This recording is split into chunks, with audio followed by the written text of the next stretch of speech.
Hola, bienvenidos a esta charla que titulé All Computers are Bastards, donde vamos a hablar de Fairness y Machine Learning. Mi nombre es Sebastián Weisbrot, soy miembro del Observatorio de Derecho Informático Argentino y como será obvio más adelante, yo no soy abogado, yo soy programador, así que todo lo que hable, voy a hablar de algunas cosas de derecho, pero tómenlo como alguien que no es especialista en el tema. Lo primero que vamos a hablar en realidad es de Machine Learning. Para poder hablar de Fairness en Machine Learning, vamos a dar una definición medio general. Obviamente el tema es muy rico y da para mucha más interiorización después. Pero vamos a decir que hablamos de Machine Learning cuando tenemos un problema eh, y para solucionarlo juntamos datos, los etiquetamos de alguna forma, es decir, supongamos que quiero saber qué películas me van a gustar. ¿Qué hago? Busco información sobre películas, pongo cuáles me gustan, cuáles no, entreno un modelo, que entrenar un modelo es como darle toda esta información que junté a la computadora para que la computadora pueda hacer predicciones y de esa forma uso los resultados. Por ejemplo,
perdón, este...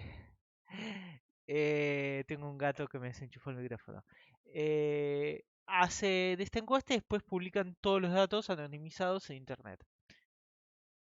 Entonces lo que hice fue un modelo de predicción donde vos podías responder las mismas preguntas, y que el modelo te diga cuánto deberías estar cobrando según estos datos que se habían recopilados, y lo tiré a Twitter, ¿no? Y varias personas me dijeron, está bien, está mal, le pifió por tanto. La verdad que el problema de predicción de sueldo es medio difícil porque más en un contexto como el de Argentina y en tecnología donde hay mucha disparidad, qué sé yo. Pero dos personas me resaltaron que solamente cambiando hombre por mujer, el sueldo bajaba quizás alrededor de un 10%, dependiendo del caso, pero que se daba esta disparidad, que solo cambiar género como respuesta, el modelo te bajaba el sueldo que debías estar cobrando. Y ahí es donde entra este concepto de fairness. ¿Qué significa fairness? Vamos a primero introducir la doctrina de discriminación. Esta es según la Corte Suprema de Estados Unidos. Cuando vos tenés dos clases de personas, por ejemplo, hombres y mujeres, vos querés balancear de alguna manera el tratamiento desparejo con el impacto desparejo. El tratamiento desparejo sería que esas dos clases las querés tratar de la forma equivalente. Es decir, yo podría simplemente remover el género de la encuesta y de esa forma mi modelo está obligado a tratar de la misma forma a los hombres y las mujeres, porque ya no sabe, como que el modelo deja de saber que existe esta distinción por género entre las personas, pero ¿qué trae esto aparejado? El impacto desparejo. El impacto desparejo es, aun si tratás igual a las personas según esta clase, tenés la posibilidad de que este, el resultado no sea justo. O sea, el resultado de alguna forma sea discriminatorio aunque el tratamiento sea equivalente.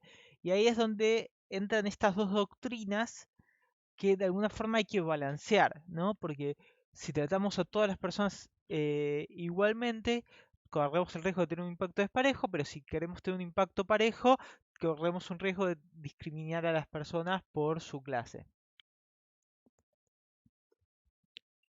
El concepto de fairness, esa es la doctrina de discriminación en Estados Unidos. El concepto de fairness este, está medio discutido en la literatura, etcétera, pero lo que vamos a decir acá es que el resultado de lo que queremos predecir en nuestro modelo es independiente de una variable sensible y no relacionado. Es decir, si yo considero que el género de la persona no tiene que tener efecto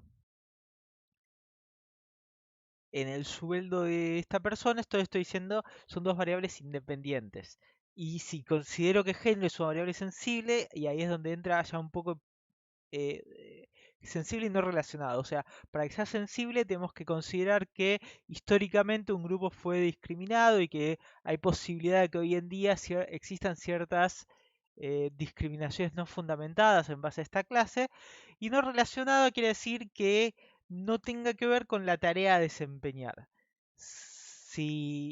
Volviendo al ejemplo de sueldos, yo puedo decir que históricamente las mujeres son un grupo oprimido y que conociendo lo que son los sueldos de las personas y sus capacidades para desempeñarse en el ámbito de la informática, no debería estar relacionados con deberían ser completamente independientes del sueldo con el que tienen que deberían cobrar. Un ejemplo de un caso parecido, acá no entra un algoritmo de aprendizaje automático, pero sí eh, hay algo parecido, que es que en Connecticut, en New Haven, se tomó un examen a los bomberos para un ascenso. Y lo que terminó pasando es que los resultados favorecían a la población blanca sobre negros y latinos. Entonces acá el examen, podríamos decir que había un tratamiento parejo, ¿no? A todas las personas lo tomaron el mismo examen, los exámenes no hacían ninguna pregunta sobre eh, ninguna pregunta de racial ni nada de ese estilo, y sin embargo el impacto fue desparejo. Y este caso llegó a la Suprema Corte de los Estados Unidos a través de Richie. Richie es esta persona que, este bombero que estamos viendo en pantalla, que como verán es blanco, porque ¿qué fue lo que pasó? Cuando vieron esta disparidad en los resultados, el cuerpo de bomberos decidió no usarlo. O sea, decidió, o no, estamos frente a un caso de impacto desparejo, por lo tanto, estoy obligado a ignorar los resultados y a buscar otra forma de determinar quiénes son promovidos dentro del cuerpo de bomberos. Y Richie sintió que eso era un tratamiento desparejo, sintió que le habían prometido un ascenso a los que mejor iba a ir en ese examen. Esta persona se preparó, estudió especialmente para rendirlo, tomó, nada, gastó dinero y tiempo en eso. Y sus superiores faltaron a esa promesa cuando deciden ignorar los resultados. Entonces acá tenemos una clase protegida, que son los grupos étnicos, y un conflicto entre el tratamiento desparejo y el impacto desparejo. Esto, este, vamos a ver este caso. La Corte Suprema falló a favor de Ricci diciendo que era discriminatorio ignorar los resultados.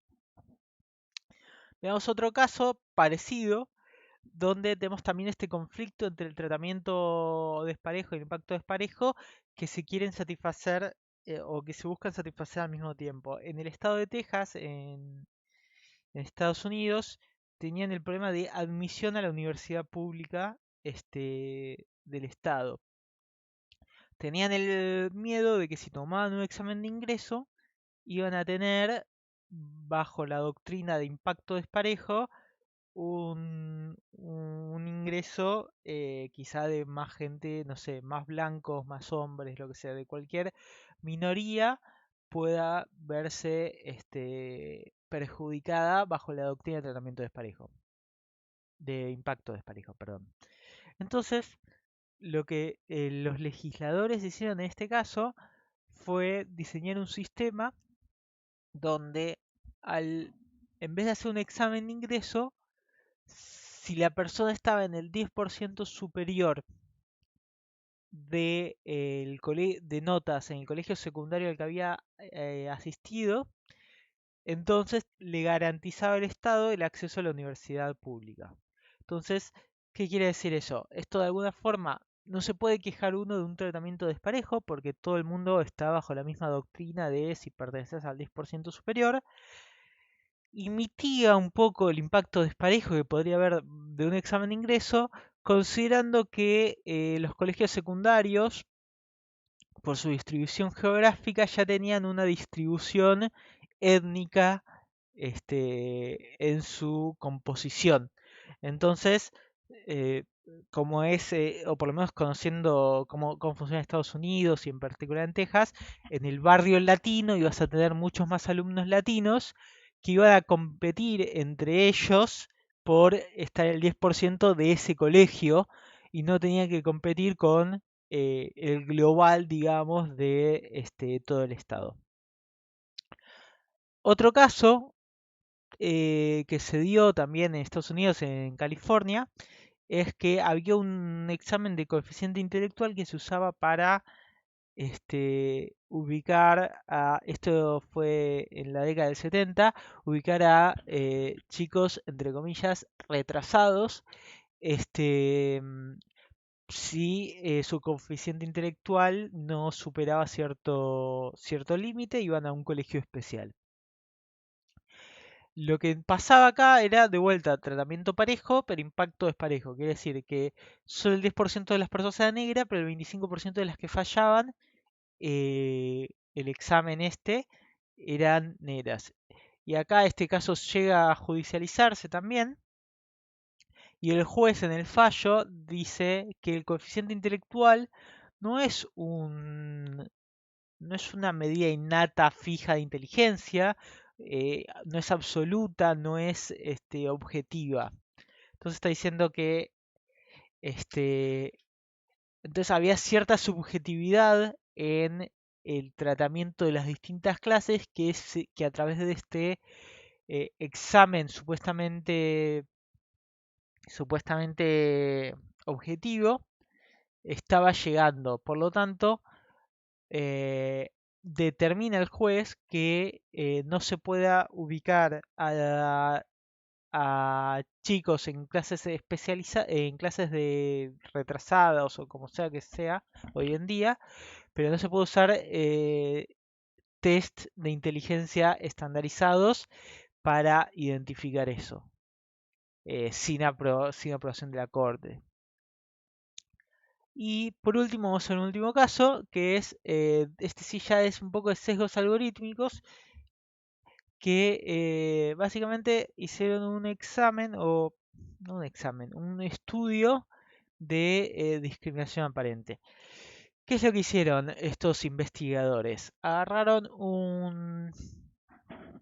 Hicieron una publicidad de oportunidades de trabajo en ciencia, tecnología, ingeniería y matemáticas y lo publicaron en internet, en Google, Facebook, lo que sea, sin ningún tipo de diseño orientado a hombres o a mujeres, ¿no? la idea era neutral para difundir las oportunidades de trabajo. Sin embargo, y también la configuración, ¿no? Viste que cuando se sube una publicidad uno puede elegir, quiero apuntarle a esta audiencia o otra audiencia, y ellos no tomaron ninguna decisión al respecto, simplemente dijeron, queremos mostrar esta publicidad. Y cuando, cuando ven los resultados de las impresiones del anuncio publicitario, descubren que tuvieron más impresiones en hombres que en mujeres. Y cuando investigan al respecto, lo que pasaba es que por cómo funciona la publicidad online, que es como un sistema de subastas, donde distintas empresas quieren mostrar publicidad a la misma persona, el espacio se le vende a quien esté dispuesto a pagar por a un mayor importe de esa persona. Y lo que notaron es que para el público femenino tenían más competencia, que estaban dispuestos a llegar a un valor más alto. Entonces, de vuelta, acá están tratando de hacer publicidad para gente, para promocionar oportunidades de trabajo en ciencia y tecnología. Están tratando de forma igual a los distintos géneros y sin embargo, el impacto termina siendo desparejo. Ahora vamos a ver un poquito la parte de legislación europea. ¿Qué dicen en Europa? En Europa, en el GDPR, que seguramente todos escucharon alguna vez nombrar, dice que el procesamiento de datos personales, como el dato racial, de origen, etcétera, está prohibido el procesamiento automático de este tipo de información, como o la orientación sexual, etcétera. Pero también dice que, yendo a la parte de toma de decisiones, que para decisiones que sean, que produzcan efectos legales, o sea, decisiones que sean importantes para la vida de la persona tiene derecho a no ser sujeto de esta decisión basado solamente en algoritmos automatizados.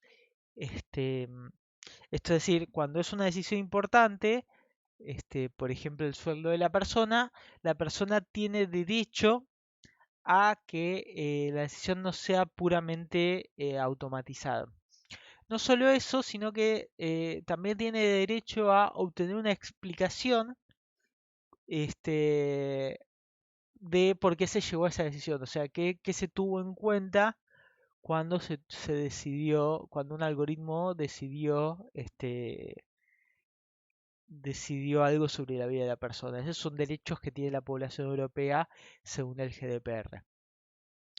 Y yo acá me pregunté cómo es las leyes en Argentina y vamos a destacar con todo el énfasis que puedo que yo no soy abogado. Y encontré que el Estado argentino tiene que promover medidas de acción positiva para que garanticen la igualdad real. Igualdad real sería una especie de tratamiento parejo, siguiendo los ejemplos o siguiendo la doctrina estadounidense que habíamos visto anteriormente. Eh, ¿Qué quiere decir? Que existen estas clases que en la doctrina argentina se llaman clases sospechosas, por ejemplo, acá están enumeradas mujeres, niños, ancianos, personas con discapacidad, y el Estado tiene que promover medidas de impacto parejo, o sea, de igualdad real. Y esto está en la Constitución Nacional, que el Congreso tiene que legislar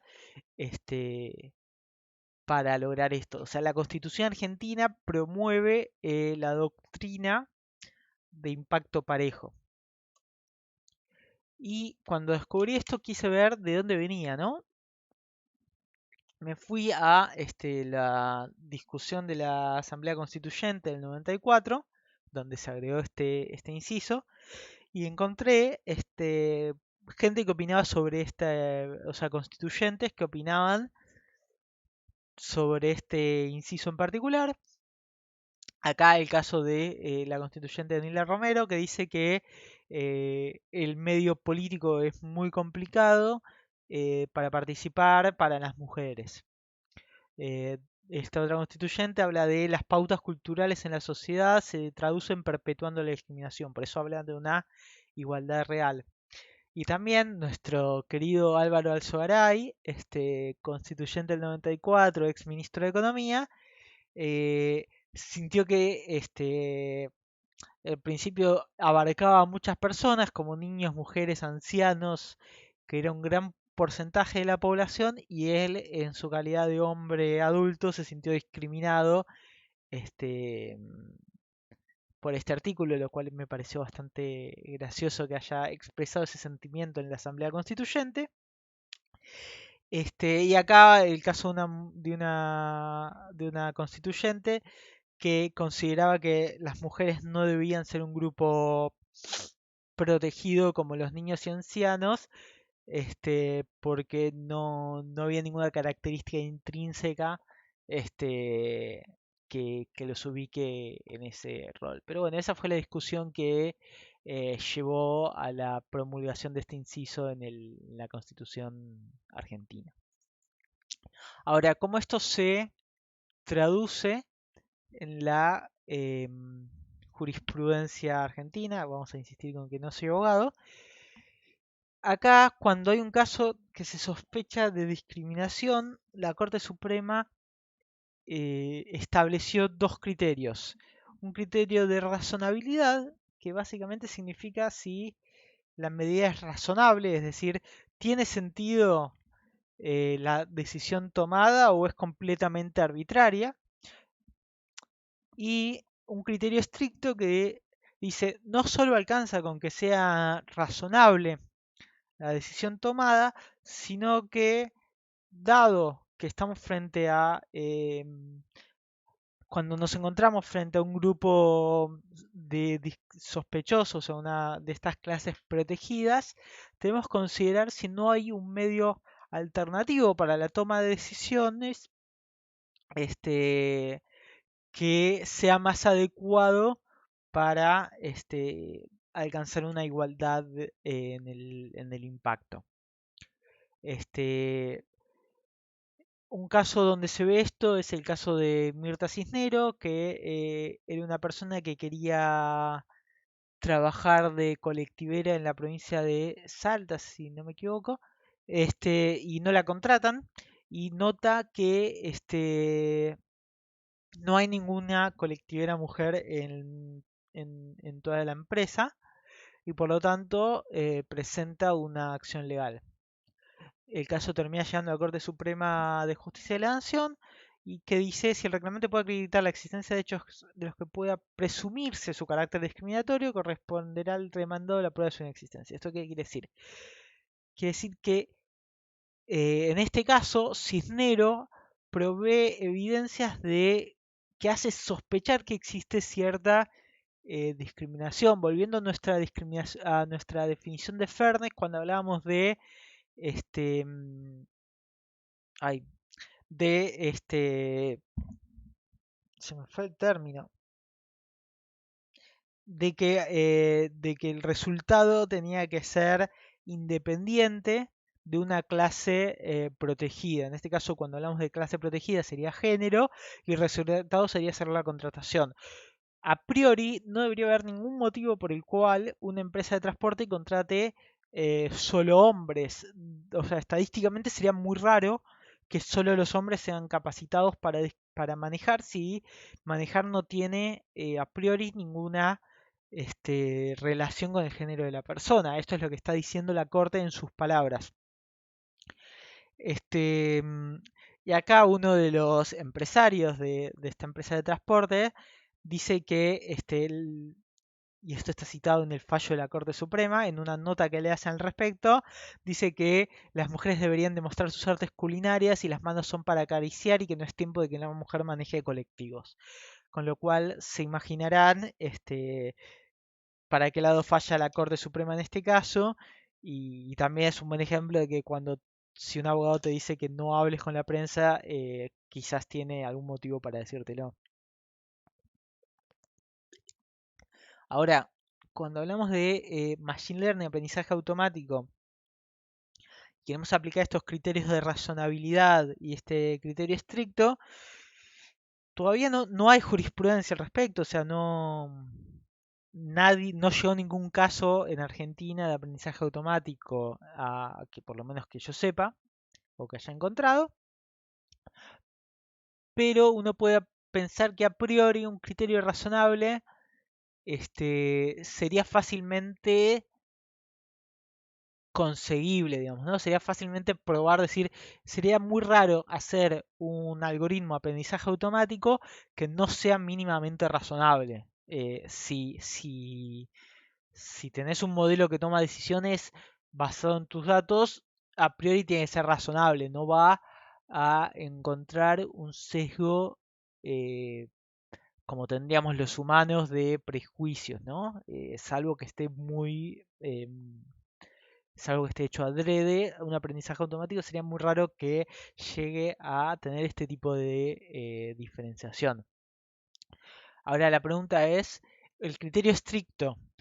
¿Qué va a pasar si queremos aplicar la doctrina de criterio estricto a un caso de aprendizaje automático? Y eso yo creo que va a ser un caso muy interesante si esto llega a la Corte Suprema, porque recuerden que con el criterio estricto se tiene que probar que no, que es la mejor forma de llegar a un resultado o sea, que es la mejor forma de llegar a un resultado eh, sin que haya un medio alternativo de lograrlo. Y acá va a haber una disparidad técnica en cuanto a la persona, o sea, si una persona perdón, si una persona inicia una acción contra una empresa que usó un algoritmo de aprendizaje automático, va a ser muy difícil para la persona demostrar que no había una forma mejor de lograrlo. Y también va a ser muy difícil para la empresa, no sé, va a ser un caso muy complicado, que va a ser interesante ver cómo resuelven los jueces por estos detalles técnicos.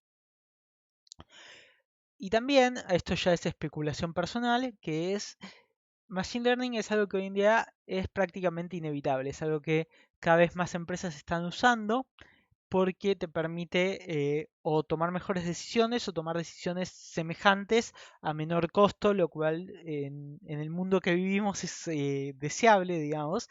Entonces, y no parece haber ninguna iniciativa legislativa para frenarlo, por lo tanto es algo que está pasando cada vez más y cada vez son más los derechos que va a afectar. Si les interesa este tema, hay un libro que se llama Armas de Destrucción Matemática, que Cathy O'Neill, que demuestra o que muestra varios casos y los explica, donde habla de estas armas de destrucción matemática, como define estos algoritmos que son opacos y toman decisiones importantes sobre la vida de la persona.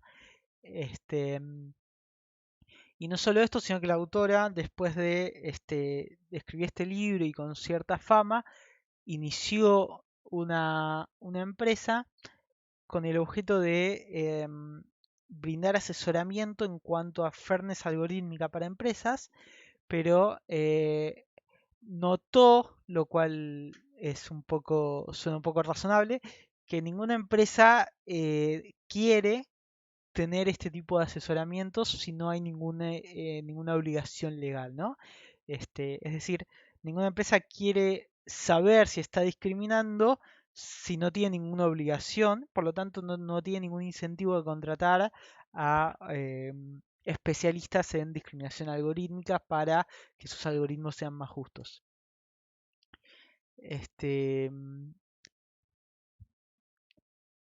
Volviendo al tema de fairness en particular, hablábamos de el tratamiento y el impacto de distintas clases y que no tenemos ninguna obligación de legal de lograrlo. Pero ahora lo que yo quiero lo que quiero llegar ahora es ¿por qué pasa esto? ¿Por qué los algoritmos de aprendizaje automático pueden llegar a introducir ciertos sesgos?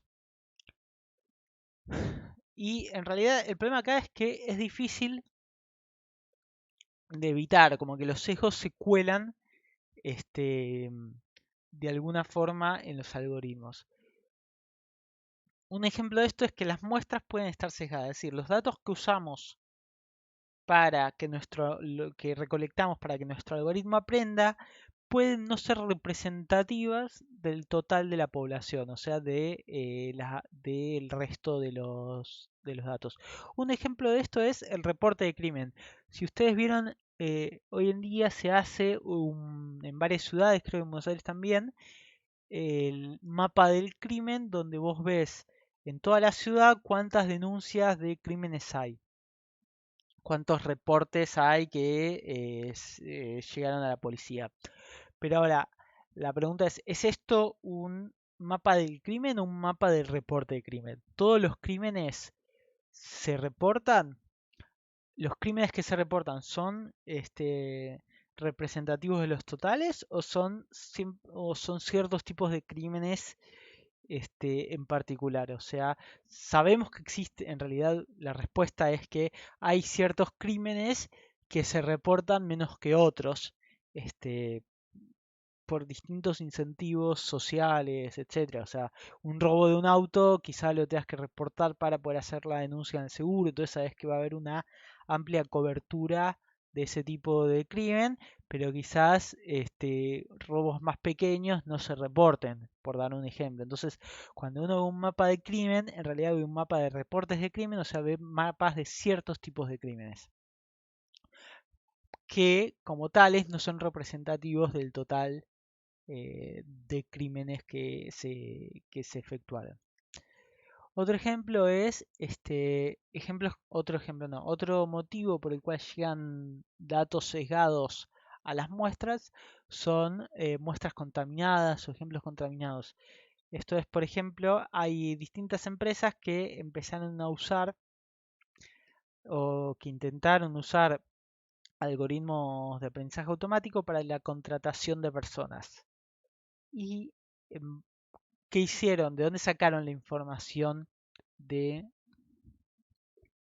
personas para contratar? Obviamente las personas que contrataron en el pasado, ¿no? Es como, bueno, yo en el pasado recibí estos currículums y de ellos contraté a estas personas, por lo tanto quiero que de los nuevos currículums que reciba, encontrar las personas más parecidas a las que contraté en el pasado. Pero ahora la pregunta es, ¿las personas que contraté en el pasado son una información pura y objetiva de quiénes son las mejores personas para contratar? No.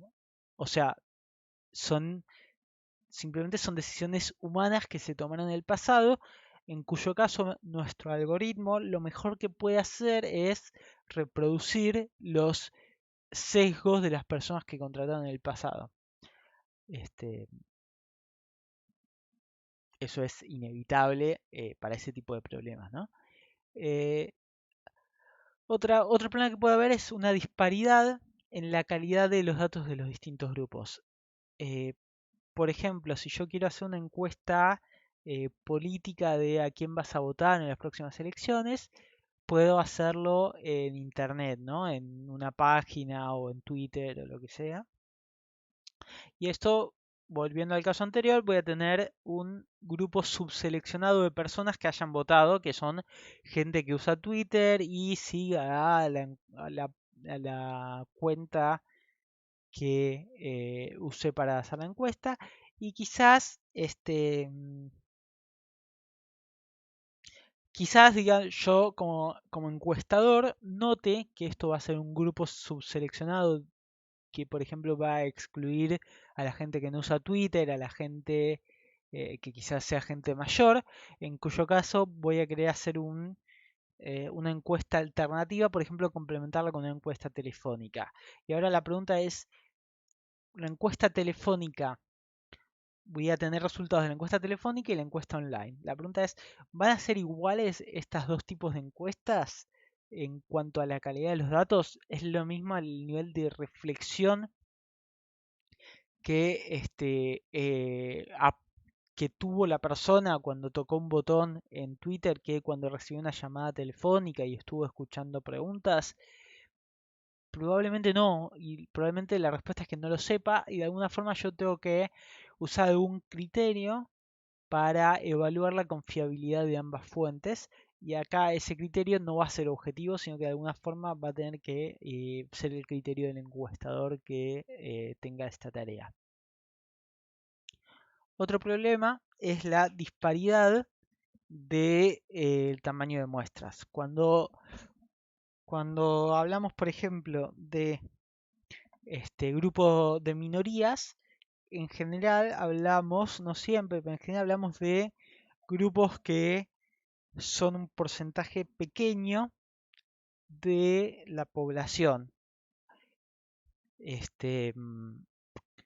Eso hace que haya menos datos sobre estas personas por el simple hecho de que sean menos. Por ejemplo, yendo a la encuesta de sueldos que había iniciado de CISARMY, un ejemplo que pasa por ahí es que en tecnología hay menos mujeres que hombres. O por lo menos que responde a esa encuesta, hay muchas menos mujeres que hombres. Entonces, lo que termina pasando es que el modelo aprende mejor a estimar el sueldo de hombres que el sueldo de mujeres por el simple hecho de tener más datos. No sé si me explico, porque los modelos estos, en general, mientras más datos tengas, más precisos van a poder ser porque van a encontrar mejor los patrones. Entonces, al tener menos resultados, menos datos de una minoría, van a tener peor calidad en la estimación de esa minoría. Y ahora bien, cuando hablé de tratamiento parejo, introduje de alguna forma el concepto de olvidarnos la pertenencia o no a la clase protegida. ¿No? Entonces, yo en mi encuesta podría eliminar el concepto de género. En los resultados puedo decir, no existe género, existen personas que programan, y personas que son sysadmins, lo que sea, y me olvido de eso. Ahora, la pregunta es, ¿con eso me garantizo un impacto parejo? Y los proxies o propiedades sustitutivas, sería el nombre apropiado en español, pero bueno, proxy suena más lindo, es una forma de que el modelo reconozca la pertenencia a este grupo aun si no fue explícitamente detallada. El ejemplo que doy acá es, sabemos, o sea, supongamos que elimino género de la encuesta, pero que otra de las preguntas de la encuesta era ¿qué redes sociales utilizas? A ver, el uso de redes sociales como determinante de sueldo, ¿tiene sentido? Más o menos puede ser, porque uno podría pensar que si pasás mucho tiempo en ciertos sitios como Hacker News, estás más al tanto de las novedades tecnológicas, en cuyo caso tiene sentido que estés más capacitado. Entonces, hay ciertos motivos por el cual sospechar que el uso de redes sociales podría ser un indicativo de sueldo. Pero ¿qué pasa? Las redes sociales también presentan un indicativo por género. En general, en Hacker News van a haber más hombres que mujeres, en Reddit hay más hombres que mujeres, en Pinterest hay más mujeres que hombres. Entonces, al presentarle un conjunto de datos de una persona lo suficientemente rico en cuanto a características, aun si yo no presentase la pertenencia a esta clase sospechosa, el modelo puede hacer inferencias indirectamente sobre la pertenencia a este grupo. Entonces, no hay una forma de asegurar que un modelo de aprendizaje automático pueda tratar de la misma manera a personas que pertenezcan o no a una clase protegida. Esto sería, por ejemplo, como hablamos del caso del examen de bomberos de Connecticut, que en sí el examen no tenía ninguna pregunta relacionada a la pertenencia pertenencia a un grupo étnico. Sin embargo, con los resultados se podía inferir de alguna manera eh, el grupo al que pertenecía.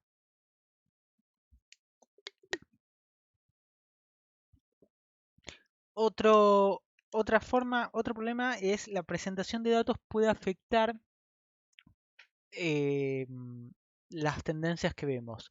Esto se llama paradoja de Simpson y uno de los ejemplos, si no me equivoco, el primero, por lo menos el más antiguo que conozco, es que pasó en la admisión a la Universidad de Berkeley, California, donde a priori cuando se ve el total se ve que el 44% de los hombres fueron aceptados, mientras que solo el 35% de las mujeres, lo cual acá nos da cierto indicio de sospechar si no había una discriminación por género, ¿no? Pero ¿qué pasa? Cuando se investiga más allá, se ve en el cuadro de la derecha que si desagrupamos por departamento, esta tendencia se revierte en general. Es decir, por ejemplo, para el departamento A, que es donde más hombres aplicaron, entraron muchas más mujeres que hombres. Pero para el departamento F entraron más mujeres que hombres también, pero mucha menos gente, muchos menos hombres intentaron entrar. ¿Y qué pasa? Si vos lo ves departamento por departamento, no se nota una tendencia discriminatoria, pero cuando ves el agregado, sí. ¿Por qué pasa esto? Porque las mujeres intentaron entrar a departamentos más difíciles o de menor admisión. Entonces, no parece haber en el cuadro de la derecha una discriminación por género, pero todo depende de de qué dato, qué nivel de desagregación o qué características estamos contemplando al investigar el dato de las personas. Entonces, acá quiere decir que la labor de la persona que desarrolla el modelo va a tener que tener en cuenta características que no sean necesariamente obvias para la preparación de los datos. Otro, otro problema que los modelos no tienen en cuenta es que este, toman en cuenta solamente una función de resultados de corto plazo. Es decir, vos le decís, si sos YouTube, quiero maximizar el tiempo que la persona ve este, videos en YouTube porque eso significa que ven más publicidad. Ahora, ¿qué está pasando de fondo en la psiquis de la persona? No es algo que YouTube esté incluyendo en su algoritmo. Este, Sin embargo, es algo que uno debería pensar que es significativo. ¿No? Digamos, los efectos que puede estar generando. Y por último, el último efecto es una vez que tengamos un modelo productivo, tenemos que tener en cuenta que este modelo va a generar efectos sobre la toma de decisiones futuras de la empresa o quien sea que lo haya pedido hacer, en cuyo caso los sesgos se van a retroalimentar, es decir, vamos a usar los sesgos de un modelo para alimentar los datos de un modelo futuro. Y esto puede puede decir que aunque estés resolviendo un problema hoy, si los datos ya traían problemas de un sesgo pasado, vayas a seguir teniendo esos mismos problemas.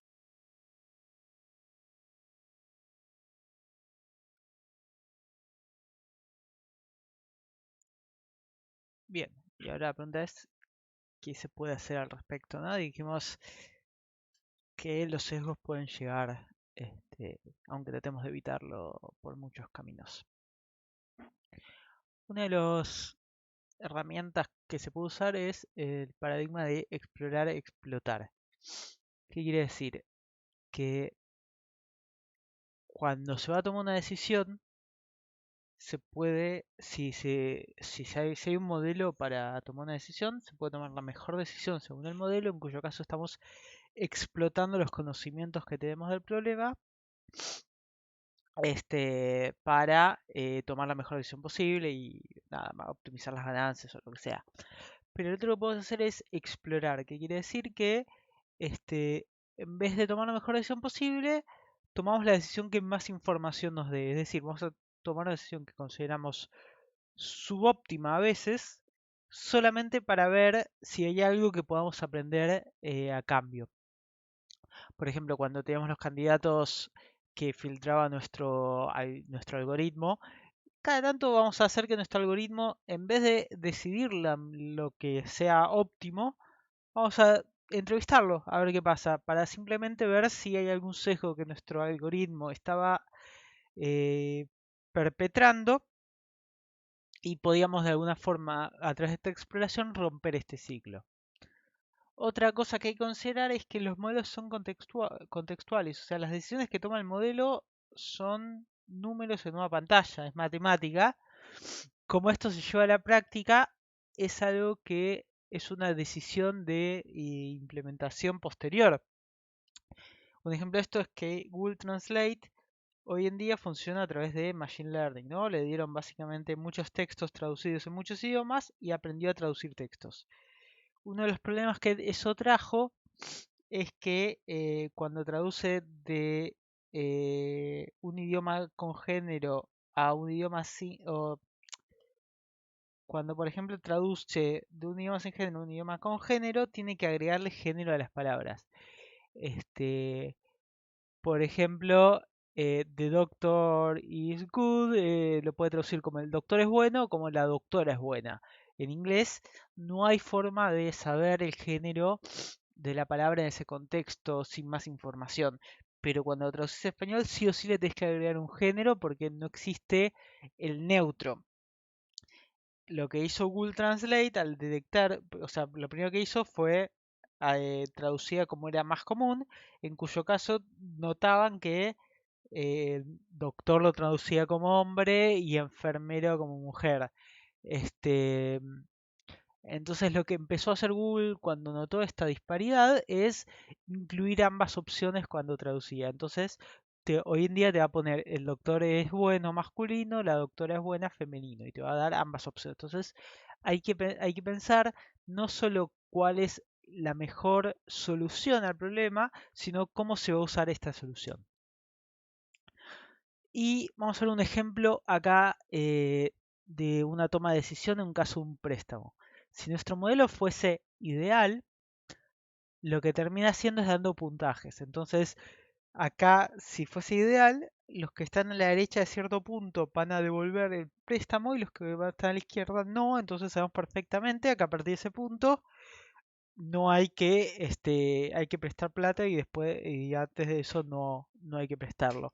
En la vida real esto se traduciría como algo más parecido a este gráfico, donde vemos que hay más azul oscuro a la derecha, hay más azul clarito a la izquierda,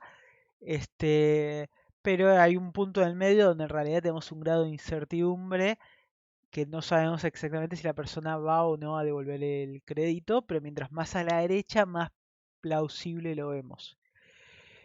¿Qué podemos hacer en este caso? Podemos encontrar el límite que optimiza nuestras ganancias, en cuyo caso todo lo que esté a la derecha de ese límite le prestamos plata, a la izquierda no le prestamos plata, y algunas personas vamos a ganar y algunas personas vamos a perder, ¿no? Y esa sería una solución que podemos aplicar a este modelo, que es básicamente encontrar el límite que optimiza las ganancias de los préstamos. Y sobre esto podemos calcular métricas. Esto es, por ejemplo, en el caso A es una persona que le rechazamos el préstamo pero no nos iba a pagar. El caso B es una persona que le dimos el préstamo pero no nos va a pagar. Caso C es una persona que va a pagar pero hubiera pagado pero le rechazamos. Y el caso D es alguien que le prestamos y nos devuelve la plata. Y sobre esto podemos hacer esto que se llama la matriz de confusión, que es ver cómo como contar los puntitos que tenemos a cada lado de este límite, ¿no? En este caso tenemos 91 personas que no nos devuelven, no nos hubieran devuelto el crédito que le rechazamos, pero 8 que se nos escaparon y solo 59 de las 99 que nos hubieran devuelto recibieron el crédito. Que sí que en este caso los errores que tuvimos fueron 8 personas que le prestamos y no nos devolvieron y 40 personas que nos lo hubieran devuelto pero decidimos no prestarle porque parecían riesgosas. Y sobre esto vamos a calcular métricas para que nos digan cuán bien está nuestro modelo, ¿no? Porque acá vemos números que no representan nada, pero acá podemos ver, por ejemplo, la accuracy, que es A más D, que es 91 más 59, dividido el total, que es básicamente cuántas veces nuestro modelo acertó en lo que dijo que iba a pasar. Pero por otro lado, otra cosa que podemos ver, lo cual es muy difícil medir el acierto teniendo en cuenta que cuando rechazamos el préstamo no sabemos cuántos de los que rechazamos hubiesen devuelto o no porque los rechazamos. Otra cosa que podemos ver es el positive rate, que es básicamente el positivo se considera a rechazar el crédito, que es cuántos rechazamos del total de la evaluación. Si nuestro modelo era muy quisquilloso, este número sería muy alto, y si nuestro modelo era muy permisivo, era muy bajo. Entonces, en este caso, podemos decir que el 66% de las personas que se presentaban a pedir un préstamo los hubiéramos rechazados. Y ahora la pregunta, otra métrica que podemos calcular acá es la proporción de verdaderos positivos, que es cuántos de los que no hubiesen rechazado sobre los que no hubiesen, o sea, de los que no hubiesen devuelto el préstamo, cuántos rechazaron. O sea, que no hubiesen devuelto el préstamo, que es default, cuántos rechazamos. Y en este caso da A más C. O sea, de los que rechazamos el préstamo, que es la columna a la izquierda, cuántos rechazamos, que es... wait, what? De los que rechazamos, que es la columna a la izquierda, cuántos no hubiesen devuelto el préstamo, que es la de arriba, ahí está. Entonces es 91 sobre 131, que es el 60% de los que no hubiesen devuelto el préstamo fueron rechazados. Pero ahora se complica un poco más si consideramos que tenemos dos poblaciones, que son dos clases, que a priori no deberían presentar ninguna diferencia en cuanto a su capacidad de repago de préstamo, ¿no? Estamos hablando de una clase sensible, una clase protegida, por lo que veníamos hablando, que tiene un comportamiento distinto a la otra, a la clase mayoritaria. Entonces acá podemos aplicar una doctrina de, podemos aplicar distintos cortes. Uno que sería group unaware, que sería ignorar la existencia de grupos. Esto sería tratamiento parejo, por lo que estábamos, bajo la doctrina que vimos antes, que es, no me importa si sos naranja o azul, vamos a encontrar el punto óptimo para abajo. Pero lo otro que vamos a hacer es, en los otros tres gráficos, igualamos las métricas de positive rate, accuracy y true positive rate, las métricas que vimos antes, dijimos, bueno, calculemos los modelos para que esas métricas den igual. ¿Y esto qué termina generando? Termina generando un montón de métricas para cada conjunto de población. Acá lo vemos un poco más resumido. Entonces, por ejemplo, en el grupo Unaware, o sea, el tratamiento parejo, la accuracy es igual para el azul y el naranja, pero el positive rate vemos que para el naranja es mucho mayor que el azul. Entonces, ¿qué significa esto? Que a la población naranja le estamos rechazando los créditos en un porcentaje mucho más alto que a el azul. Y eso podría a priori parecer discriminatorio, considerando que no deberíamos hacer diferencias, pero a un grupo le estamos rechazando más que a otro. Ahora, si igualamos el positive rate, el cuadro de arriba a la derecha, vemos que mejoramos mucho, o sea, el naranja pasa a tener mucho más accuracy, mucho más true positive rate que el azul. Entonces estamos diciendo que los resultados terminan desbalanceándose de una métrica cuando queremos arreglar otra. Lo mismo si vamos al true positive rate, que se llama equal opportunity, o sea, estamos igualando esa métrica, eh, la accuracy pasa a ser disparejo, que antes lo teníamos igualado. Entonces, entiendo que estos son muchos números, es complejo de ver y la verdad es que demanda tiempo de análisis, pero lo que quiere decir esto es que no se puede, no hay una solución perfecta donde todas las métricas lleguen a un valor de justicia, porque no existe el concepto de justicia en la estadística como lo estamos viendo. Entonces, es una cuestión de analizar los problemas y buscar los distintos balances que uno quiere lograr. Lo que habíamos dicho al principio es que el flujo de Machine Learning consistía en juntar datos, etiquetarlos, entregar un modelo, usar los resultados y sobre esos resultados teníamos un ciclo que nos retroalimentaba. Lo que vimos también que en cuanto a fairness, en cada uno de estos pasos puede incorporarse sesgos algorítmicos. Puede, los datos pueden no ser representativos, pueden tener un origen contaminado. El etiquetado de datos requiere que determinemos cuáles son nuestras clases protegidas y qué subjetividades entraron en la toma de decisiones en el pasado. Para entrar en modelo tenemos que elegir qué métricas vamos a usar. Cuando vamos a usar los resultados tenemos que monitorear cómo se va desempeñando a lo largo del tiempo. Y cuando usemos los modelos futuros tenemos que considerar qué sesgos pudieron traer los modelos pasados. Conclusión, hoy en día no hay una obligación legal de considerar fairness, las empresas no tienen un incentivo para hacerlo, de hecho tienen un incentivo a no hacerlo, medio que depende tanto de las personas que se dedican a esto como del ámbito legislativo en avanzar de alguna forma el concepto de justicia y algoritmos. Y hoy en día tenemos ciertas herramientas donde se pueden utilizar para avanzar en la justicia de la toma de decisiones algorítmicas que hagamos. Bueno, de referencias hay un montón de links. Les voy a subir el PDF y muchas gracias por participar.